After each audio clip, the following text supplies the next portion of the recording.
Good afternoon, Excellencies, ladies and gentlemen, distinguished panelists. I am honored to welcome you all for this side event, Institutionalized Racism and Mainstreaming of Hate, a continuing challenge for human rights in Sri Lanka. Thank you very much for your presence. My name is Muiz Mahabin. I am doing my research studies in international relations and world order at the University of Leicester, UK. I am pleased to be the moderator of this side event. More than 10 years after the end of war in Sri Lanka, the country continues to face significant challenges in ensuring equal rights and equal treatment for all communities, perpetuating the ethnic and religious division that served as the key root causes of the conflict.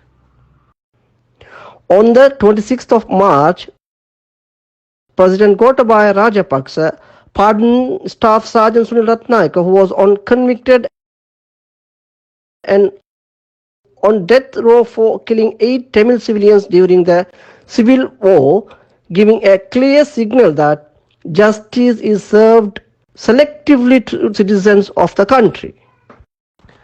In March 2020, the government issued instructions to mandatorily cremate bodies of patients who died of the COVID-19 virus, regardless of their religious beliefs, thereby grossly violating the rights of minority Muslim community to practice their religion.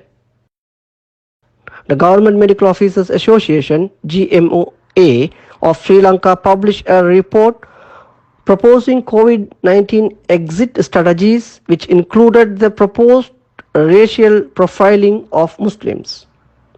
In this context, together with our distinguished panelists, we would like to explore some important facts and information under the topic of institutionalized racism and mainstreaming of hate, a continuing challenge for human rights in Sri Lanka. We have excellent and distinguished panelists in this room today. Mr. Ireneo Nyamboga, a former career diplomat and retired United Nations advisor on human rights. Dr. Feroz Mubarak, COVID-19 practice strategy lead, North London. Clinical Director for Primary Care SAS, North and Central London. Human rights activist, CEO of Global Initiative for Peace and Coexistence.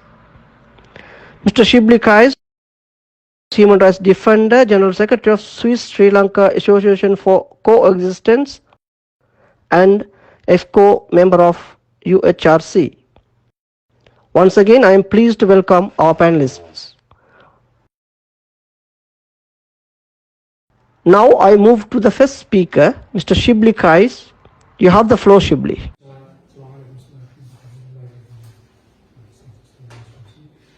Thank you very much, Moise, and thank you very much for everybody participating here. And Moise just touched up certain points which I was actually noting down, and I was also just because that is the same point which we have in Sri Lanka.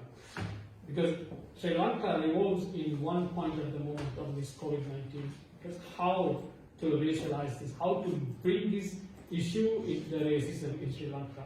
The political system in Sri Lanka, the government institution is portraying Muslims in Sri Lanka, the minority, especially the Sri Lankan Muslim minority, as the bearers, the carriers of the COVID-19. So as what we have heard about in India as well.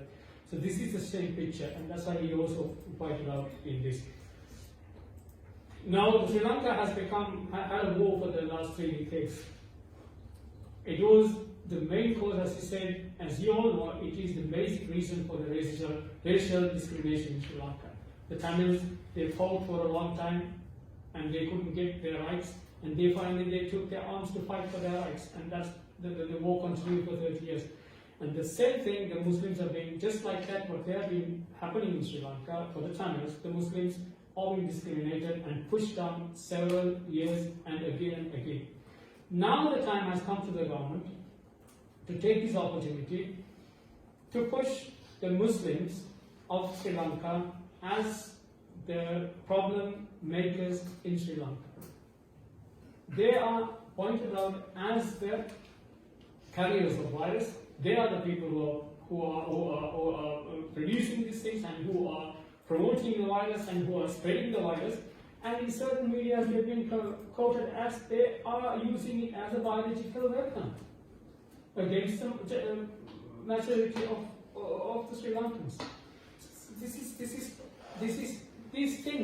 These things are being supported by the government, these media, these people, and who are talking like that, who are orating in the public, who are talking discrimination, who are talking racism in the public, are being supported by the government. In the sense, the government doesn't take anything, it doesn't do anything against these people. So that is indirectly supporting these people. Thank you, Shikhi, for your excellent interventions and wonderful presentation. Quickly, I move to next speaker, Dr. Feroz. You have the floor.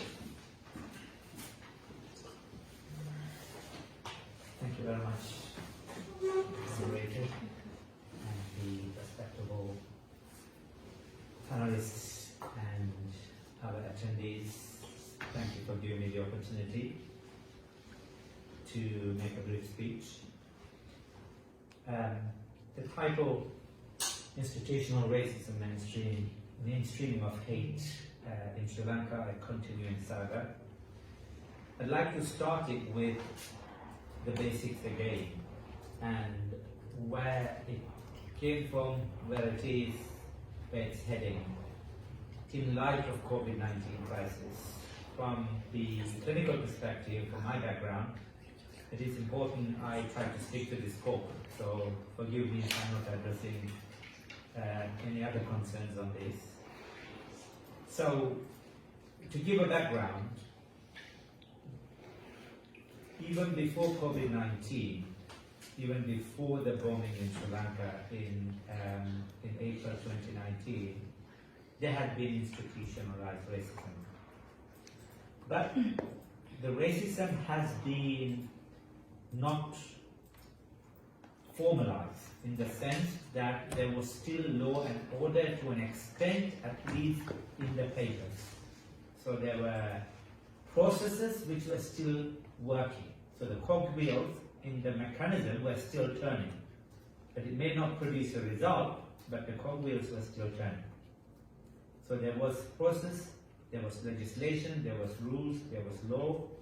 You would go to police station, log a complaint, the complaint will be heard too. So you will be able to approach certain authorities, they will listen to you. They will take the concern. Whether something came out of it positively or not is a second story, but there were processes. Very different to what we talked about before. So what has changed was a mechanism of profiling. This started. So before the April 2019 bombing, the Easter bombing in Sri Lanka, which was precipitated by certain extreme Muslim groups, there were areas where the culture of Muslims and certain practices of Christian communities were targeted, especially with regards towards the Christian community, that there were issues about missionary work and conversion. So a lot of those churches or gatherings were targeted by the extremist Sinhalese group. There were 3-4 of them, as though they planted certain evidences to victimize. And then they would go and bombard a church. There would be riots, there will be burning, there will be public beating, and this is how the minority were persecuted. Same thing applied to Muslims, not to the same extent, because the way how the communities lived. In majority of places in Sri Lanka, Muslims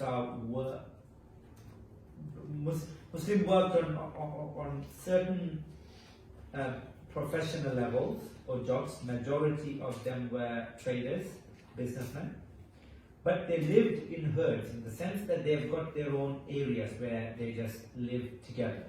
So they were not dispersed like in major cities like in Colombo and Kandy.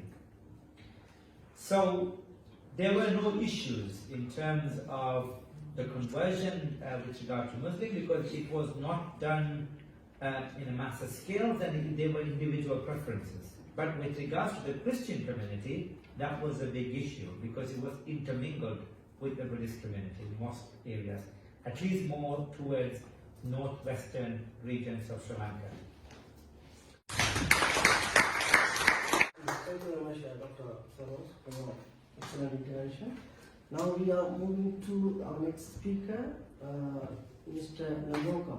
So, over to you. Now, I wanted to talk a little bit about the Sri Lankan Society. Our friends who spoke before me have given you that when you look at the Sri Lankan demographics or society, you can see that there are different religious groups. This one is on just the society. You've got the Buddhists, you've got the Hindus, the Muslims, the Christians, and others. These are percentages. That's okay. But when you come to think about it, below are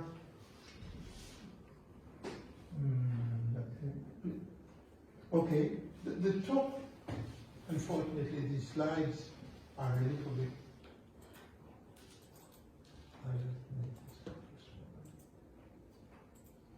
Sorry, it's.